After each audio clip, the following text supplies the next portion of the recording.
See it start. All right, welcome everybody. This is your host, Stephen McDonald with the 4 a.m. podcast. Today, I have a very special guest. This is actually another brother that I grew up with. We went to elementary school together, and I'm super proud of him. You know what I'm saying? He's a young brother, but he recently just got his PhD, man, which is amazing. And I was just telling him today, I only know 2 black men with a PhD, him being one of them, and the other one being one of my professors in graduate school. He's like 70 years old, and I was just talking to Cam, and Cam is 38, so all praises due to God, man. But I'm gonna go ahead and we're gonna get right into it. So I'm gonna let Cam go ahead and introduce himself. Yeah, I'm Cam Lewis, PhD, Dr. Cam Lewis, born and raised Rochester, New York. Went to School of the Arts for high school. Steph and I went to school together at 23 School way back when. Right. And graduated from University of Buffalo, PhD from U of R. So just been in this education thing like my brother right here, and glad to be doing that work. Facts, and definitely just being a role model and inspiration not only to the youth but to myself, man. Just like I think about it all the time. But Lil Wayne said no ceilings, man. So you know what I'm saying, like. I mean, if you think about the society that we live in, it's easy especially for black men, they put us in a box. Yep. But Cam just, he just proved there are no ceilings. Like, he shot through the roof, and he shot through the ceiling and got that PhD. So all praises due to God. But usually before I start, I ask people if there's anything, like, obviously you just got your PhD, but is there anything else that you're currently working on, or anything you about to get into that you want people to be on the lookout for? Yeah. Actually, there's a few things that I'm working on. The first thing is I'm opening up a new school. So That's what's up. Rochester Prep, I'm opening up the newest middle school as the director of operations. So we'll be starting with 5th through 8th graders. We're gonna go 5th graders mostly, and then staircase it out. So that's exciting. Just to be a black man in a system that's been out for 15 plus years locally, and to be the first black male in a leadership role as the director of operations. There hasn't been a black man as a DOO or a principal. Wow. So that means a lot to me. That's the main thing. But then I got some other things, man. Working on some t-shirts to advertise the PhD process and the PTSD that comes with it. There's so many people who don't finish, and this is worldwide, globally. You see all these forums and people who have different experiences, challenges, and never get that clarity to know what is the deficiency. And it's a part of the weeding out process. I get all of that. But if we are harming people in this way, I think we got to do better. And I think this would be a way to advocate for that, kind of speak up, and get some solidarity in this community where people understand ways to change things. Because we still using antiquated systems. We got to do better. We got to move forward. So the t-shirts will be the process of starting to advocate for that. Okay, that's what's up. And especially you bringing that awareness to light, making people aware, and then hopefully through your work, making the path a little bit easier so that there can be more Cam Lewises. And also, women as well. I happen to know more black women who have doctorate degrees, but we want to promote not only black male success but black women's success as well, so we can all grow as a people. Yes, sir. So usually what I do is I got like 7 questions, and then I got like some free association phrases or words. But the first question, Kobe Bryant, who is rest in peace, Black Mamba, definitely an inspiration of mine. He said that that in order to be great, you have to give something up. So in order for you to get your PhD, like, was there anything that you had to give up? Man, yes, absolutely. I'm glad you brought Kobe up too, because that's a big inspiration for me too. All of his books, I've been diving into, and I know in one of his books he talks about the sacrifice that his family made for him, right?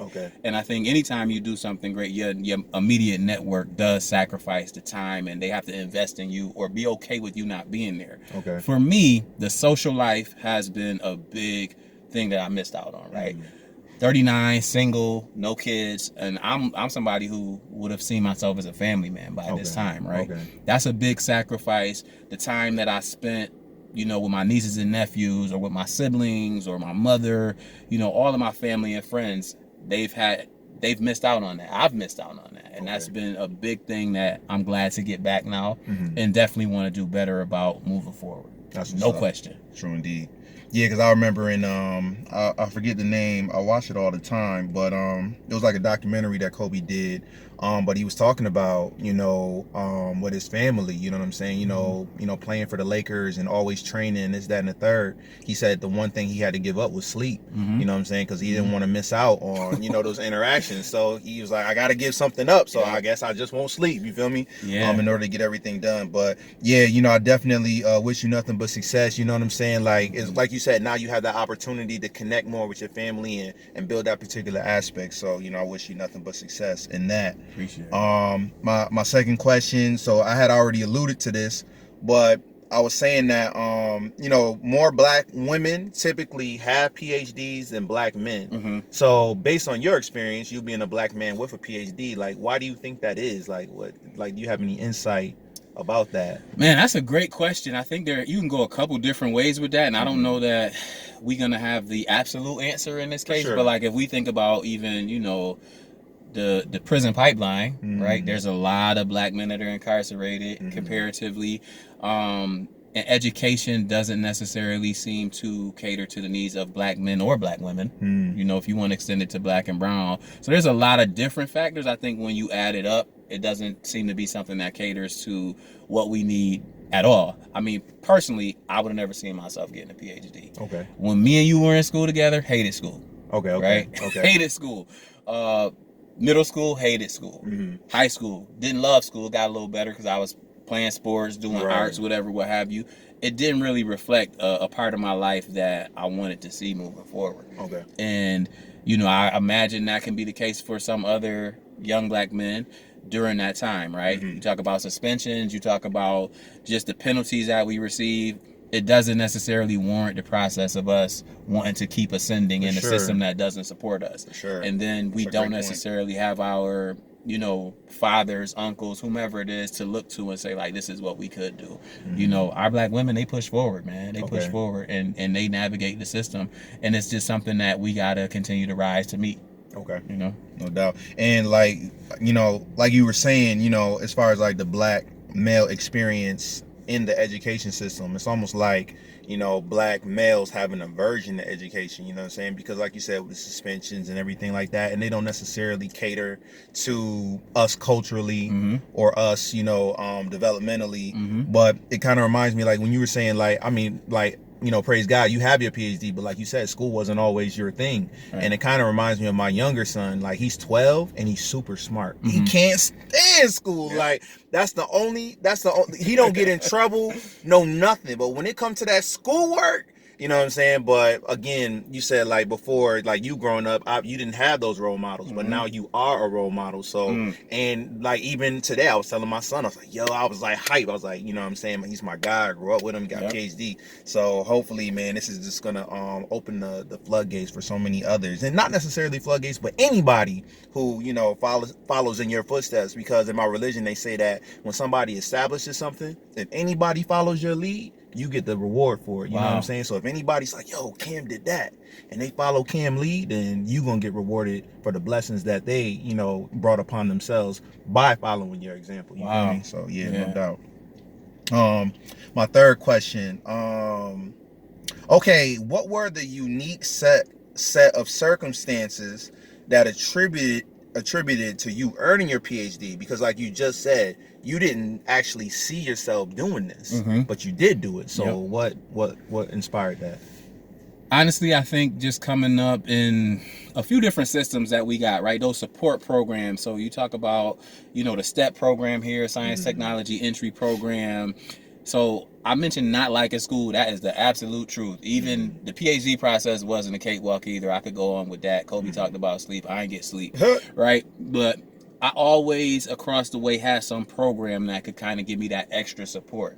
It was people that looked maybe more like us. It was a little more support. It was a little more that personal understanding for who you are, right? That's probably the work that you do in the school. And actually, I know that because when we were kind of collaborating in our two professions, I saw you doing that, right? So I had the STEP program to get me through basically to high school.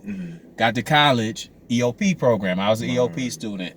got that extra support, just that extra community that we need. Mm-hmm. Then I did the Ronald McNair program, which is the post-baccalaureate achievement program. Wow. So that was my first experience with research, and then understanding what that felt like. The department I was in at the time, the communication department, those faculty members, like, they love what they did, and they were their authentic self. I'm like, oh, you can get a job and like walk around in jeans, be whoever you want to be. Like, Right. there's no issue, and they all love their work. And I think that was the point where I was like, I could get a PhD, right, if I could do what they do. Okay. You know what I'm saying? And I think from there on, it was just the right people, the right places, just to continue to push me when I doubted myself. But absolutely, those support programs were instrumental, man. That's we what's need up. people like that to do that work. No doubt. And that's cool, because I've been a part of those programs, but I've never actually been a member of, like, you know, like somebody who received those services. And it's really cool to hear how those services, like, kind of like, you know, like it propelled you, you know, like it gave you that additional support when maybe you felt like, I don't know if I want to do this, but then it reinforced, like, yeah, this is what I want to do. And I got people backing me up that know what I'm going through because they've been through it themselves, you know? So Cam said a couple of programs. So for any young people, if you're currently in high school and you're thinking about pursuing post-secondary education, he mentioned STEP program. He mentioned the Educational Opportunity Program, EOP, which is a dope program. Shout out to Gary Owens at SUNY Brockport if you ever happen to see this, and thank you for being like a father figure to me. When I was out there as a grad assistant. And then I think you also said Ronald McNair program. Ronald McNair program. Okay. Yep, that'll encourage students to do research, obtain their PhDs or terminal degrees. And I'd be remiss if I didn't shout out the Liberty Partnerships program, state program that I work for. So that was my opportunity to like contribute to that side of it. One of the greatest opportunities I've had. If things were different, that would be the place I would still be. That's just what's up. love the work, love the people I work with, the students I work with, all of the above, man. That's what's up. Yeah. No doubt. Okay, so again, like in my, you know, again, I don't have a PhD, but it was hard for me to get my master's, so I can't imagine what it takes to get a PhD. So I'm assuming that this is like monumental. So how do you see this changing your life? You know what I'm saying? Like, how's it gonna change things for you? You know what, I think you kind of mentioned it before, and I was real humbled when you said it, just talking about opening doors for others, right? When I wrote my admission essay, that's not what it's called at the PhD level, but let's just say it is.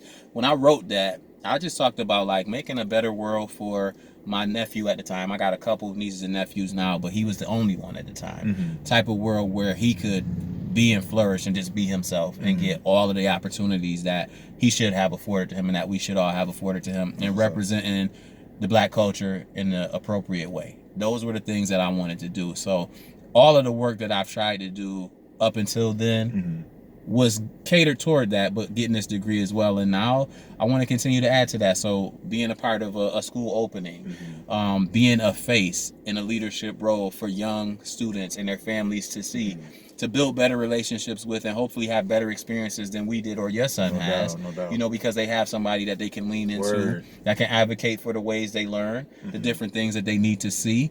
I'm hoping that I can do all of that. Like that, those are just some of the things I want to do, man. And then just continue to move up and be a part of our regional, our district leadership, our state leadership. So those are my goals, man. But everything that can contribute to our youth, it's all about our youth. That's what's up. And it's so cool, like, you know what I'm saying? Like, it's almost like you plant a seed and then it just grows like exponentially, you feel me? And it all started like you just wanted to be an inspiration for your nephew. But look how many other avenues and directions and how many other lives that are going to be benefited and influenced just because you wanted to, you know, do something for somebody that you love and you care about, man. So that's very beautiful, man. And, you know, I'm may God reward you and allow you to be successful in everything that you strive to do.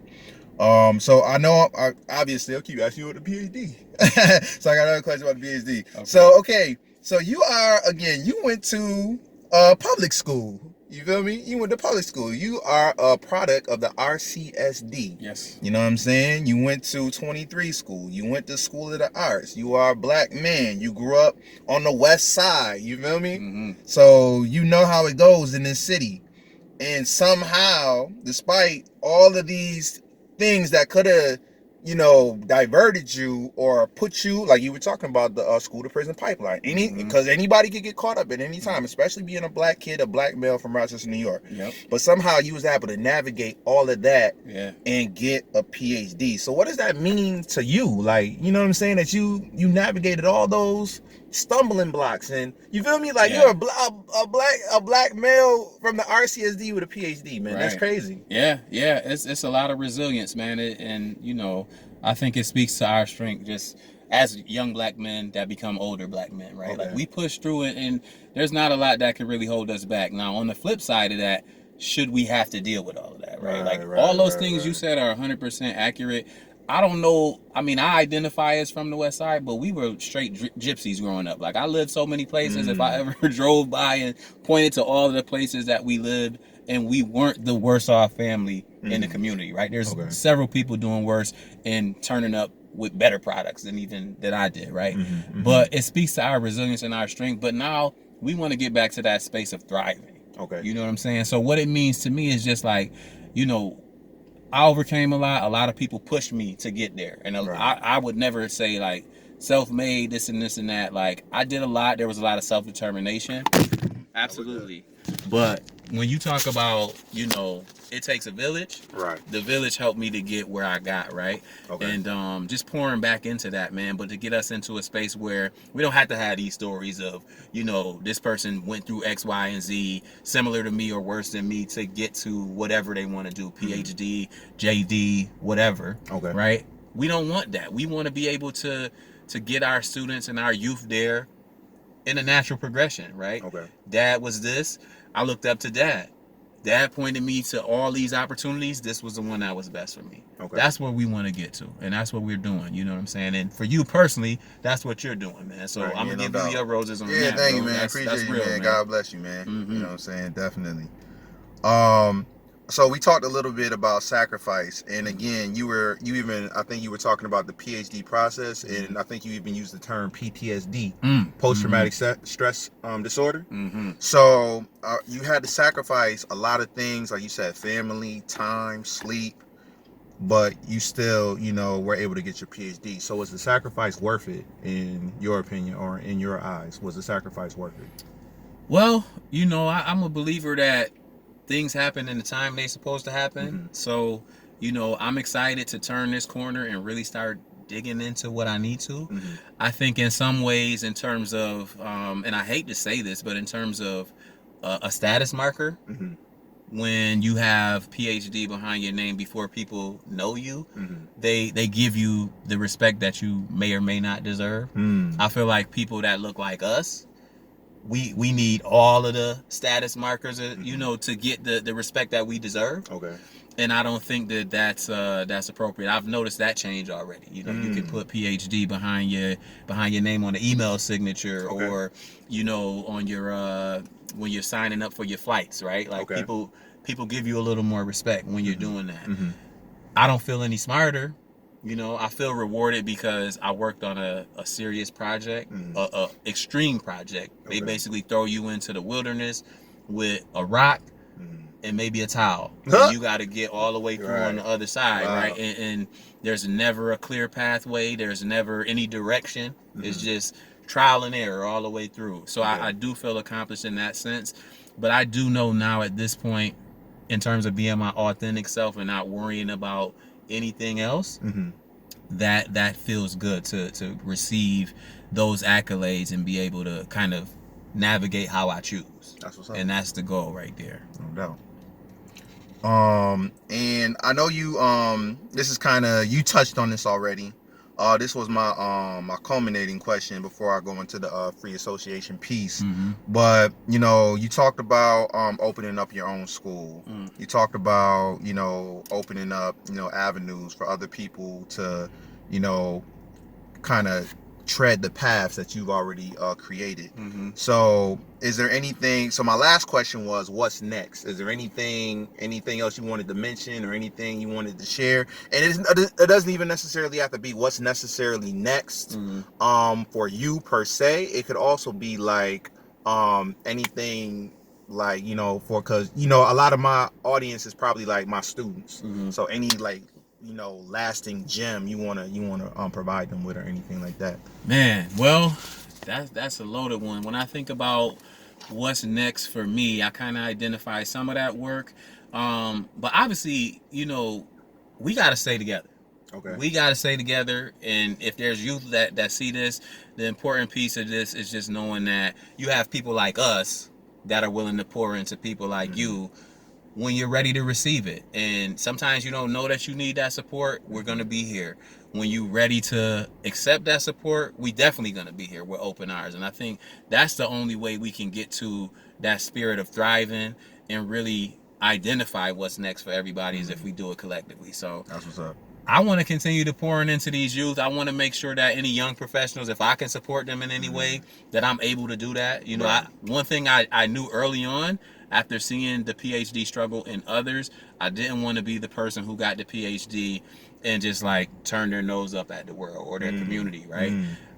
I did this for the community. My research is to assist youth that match the youth that are in our community and to help them to be more successful, to change how they look at themselves and how people look at them. So it would be foolish of me not to do that anymore now. Okay. So, if there's any way that I can be of assistance, I'm willing to do that. I can't always be perfect, but I'm certainly going to try. I can make connections. I can provide my honest feedback, and definitely willing to do that. And that's what's next. Praise in God. a nutshell. And then also, if anybody sees this and they're like, yo, I want to like talk to him more, or I got a question for him, or I want to get in contact with him, like how can they reach you? Like social media, email, like what's the best way to get in contact with you? The best way would be probably Facebook. I have a public Facebook. Cam L. Lewis is my Facebook. I think it's Cam Lewis right now. Actually, the Cam L. Lewis is not there anymore. But yeah, reach out on me on Facebook. Send me a message or what have you. Just don't send me any of those. I'm working on a house. I need you to click this link to get the money. I don't want none of that scams, stuff. Man. Don't No scam scams. me. But if you got ideas you want to connect, do that. I do have an email as well, but it's a little complicated because it's like my whole name and initials. So start with the Facebook if you got that. Reach out. Right. I'm working at a local charter school, a public school, so I'm not too far away to be seen that way. And if somebody stumbles upon you because they say they couldn't message me or whatever, feel free to send them my way. Share them. Absolutely. Okay, no doubt. I'm on it. All right, so then the next part is the free association. So basically I'll just give you a word and you could say whatever, you could elaborate, you can give as much detail as you want. Okay. So we both growing up, this was something that we loved to do and that we still love to do. So the first one is basketball. Ooh, love it. Therapy. You said that before we got rolling. Therapeutic. Love the game, man. Love the brotherhood, love the camaraderie, love the work, love the workout and the exercise. That's what's up. And this one is a phrase. So the phrase is, I would like to thank the Lord, Praise my God. mother, my grandmother, my grandfather, my family, my friends, man. Like I couldn't be whoever I am without you, and wherever I'm going, it's because of all of those people. That's what's up, man. And that higher power. You already know. And then the next word is inspiration. A lot of those same people I just mentioned. Nature has become one though. Just kind of taking that time to stop and look at what we got here even now, man. The sun, the trees, man. Praise God. Inspiration. Anybody who is working hard and just working to overcome, inspiration to me. And obviously I say it, the youth. The youth are inspiration because they haven't been tainted by a lot of this and they got that unlimited, untapped potential. That's what's up. We got to pour into them. No doubt. And when he said nature, that's actually in my religion there's this thing like they say like how do you know God exists, and it's like 3 ways, but one of them is the one that he just said is like nature.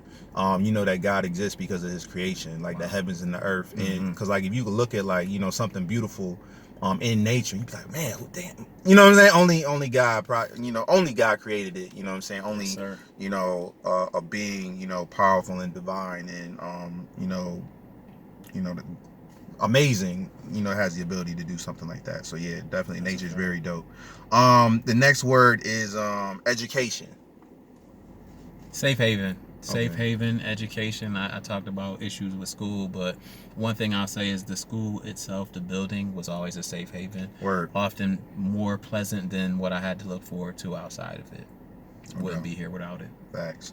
And then sometimes it's funny, like when the pandemic hit, like you never would have thought that kids wanted to go back to school, but after them being out of school for like a year and a half, like they really wanted to go back to school because, you know, like you said, it is a safe haven. Like, you know what I'm saying? You might be having issues with family members. You might be having issues with your mom. You might not like where you stay. You might not like your neighborhood.